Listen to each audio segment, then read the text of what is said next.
What is up, guys? My name is Mark Santamaria. Welcome back to the channel. Welcome back to the RC vlog. Guys, I bought a new RC car. It's a used one too, and I don't typically like to buy used RC cars, but I bought it for a reason. So let me show you guys what it is. I have it hiding in this pile. Oh. Bam! I bought a Rustler 4x4 VXL.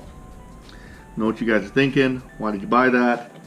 I actually bought it for you guys. So I actually want to go through this car, rebuild it for you, and kind of, I told you guys I wanted to do like a rebuild project to kind of see. I used to be able to if you buy cars right, you can actually make a little bit of profit on them. I don't know if it's worth the time anymore, but we're going to go through this thing, and I'm going to tell you what you guys should do when buying a car, when you buy a used car, how you should kind of go over it, and also what you should buy them for. So let's get started. Alright, so what you should buy them for. So I did a video a while back on buying and selling used RC cars. So this one's going to be more specific to buying. I don't know what I'm doing here. I'm supposed to be able to get this off. I can't. There we go. Alright. So, when buying an RC car, the first thing you want to know is that it's not that different than any other used thing you buy. It's worth about half of the retail when you buy a used RC car. Hold on, let me get this body off. It's worth about half the retail when you buy an RC car. So this car, I believe, is about $379-ish. So it's worth about what you should buy it at is around that 200 range. Now Traxxas has good resale value, so you're probably going to go a little bit above 200, and it really matters on what you're buying it for. So in my case, I'm buying it to flip, so I need to buy it less than what I think I'm going to sell it for. Now I think that this car will sell if it's fully refurbished, fully cleaned up, and marketed and advertised correctly. I think I could get probably between the 250 300 range. I'm seeing them go on eBay for that, so I got to get it for pretty low to make any profit on it. And that's assuming that there's nothing wrong with it, which there is stuff wrong with this one, so we are going to have to fix some things. But if you are buying a car to actually use, it's okay to buy a little bit more than half, depending on the condition, because you're actually going to use it. Again, in my case, I'm not doing that, so I don't want to pay that, but I told the guys, basically, you guys seen this car before. This was the demo car that Indy RC World got when the Traxxas VXL 4x4 first came out. And we demoed it. They drove it. They drove it in actual races. And they had it sit on the shelf, and I was like, look, let's move this thing. Let's work a deal. I can make some YouTube content. You guys can get rid of it, and then maybe I can make a little penny on it. So that's what I plan on doing with this thing. I'm in it for right at 200 bucks. So I barely have any margin. Things that you got to factor in whenever you buy it like that is like what you're going to have to do to it. I kind of know what I'm going to have to do this thing already. The parts are going to be cheap. But you also want to factor in how much you're going to pay for advertising it and shipping it. So if you do it on eBay, you're going to have eBay fees. And then if you ship it, you're going to have shipping fees. So I think that I'm going to be right around that $30 range to basically to just sell the thing. So right off the bat, if you base my $30 like worth of expenses to sell this thing plus what I have in it, I'm in it for about $230. So I really need to get for it to make sense for me. It would be nice to get around 300, 275, 300 for this. But I'm really gonna have to clean this thing up and make it pretty awesome and advertise and sell the crap out of it. So this one's gonna be hard to profit on, but it is what it is. All right. So the first thing you're gonna do is you're gonna want to take the tires off.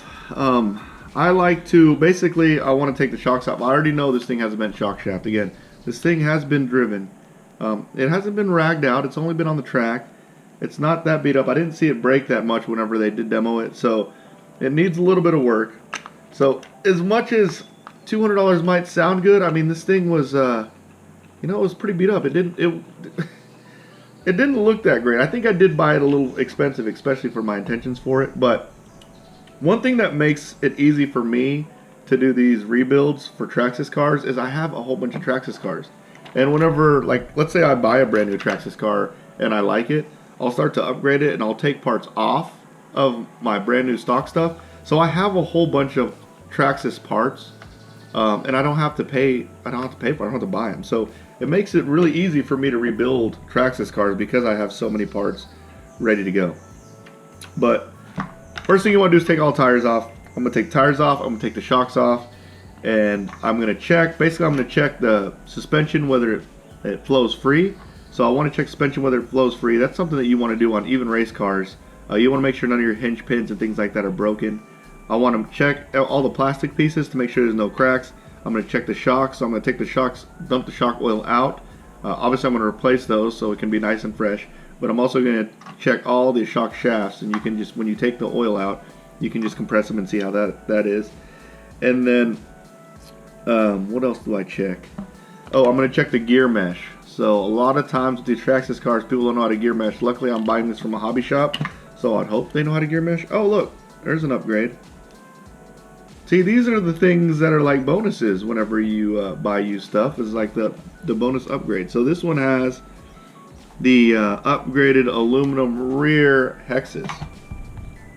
That helps. That helps a lot. It obviously a lot of the weight transfer goes to the back, so yeah, that's good. Anyways, oh yeah, both sides. The tires still look good. That's the other thing. If you buy a car that has a blown out body and blown out tires, you're pretty much right off the bat in the red, because tires are expensive. You're probably going to spend $60 on tires, and then you're probably going to spend another, dang, freaking bug, another $30 on a body plus painting it. Paint's not cheap, so it's like $12, $15. So you're $45, $60, you're $105 in if your tires and body are in good condition. That is a big thing to look at. That's what a lot of things that are overlooked, especially when buying used race stuff. People sell them as sliders without bodies or tires. You kind of, you got to factor that stuff, and you got to factor in everything that you would spend, like if you were to get it brand new. The other thing that buying this car used that I didn't get, which I probably could have got, and I probably could if I ask around and search around, which would probably be a nightmare, is I don't get the option parts. So a lot of the Traxxas stuff comes with option parts. I didn't get that. I didn't get the manual, which I don't really need a manual, but those are nice things to have that you got to factor in when you buy used RC stuff.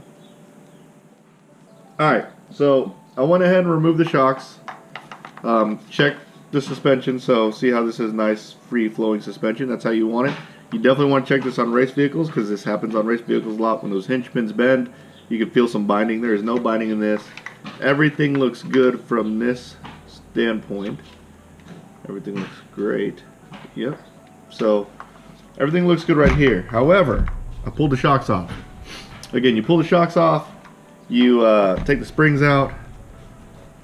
That's a bent shock shaft for sure. I knew that the front shock shafts are bent, so you try to compress it, it like binds. That's not good. So front shocks are going to have to be rebuilt, at least this one. This is the only one I thought needed to be rebuilt. This one looks bent also. Yep, that one's binding also. It doesn't bind as bad, but when you go all the way down, it binds. It means the piston's not going right down the center. Then I pull the rear shocks off. Now these don't look as bad. They do compress all the way. But when I sell my stuff, I like to sell it like basically pristine, as good as new. So I am actually going to replace these rear shock shafts. You can kind of tell that they're just bent just a smidge. This happens because maybe so they land hard, or especially in the front, if you hit something and all the impact goes to the shock, that will bend. This one doesn't look as bad. Maybe just a little bit of bend in it. I'm going to replace that one too. So I already know I got to do new shock shafts, and I haven't even started pulling the car apart when it comes to gearing and things like that.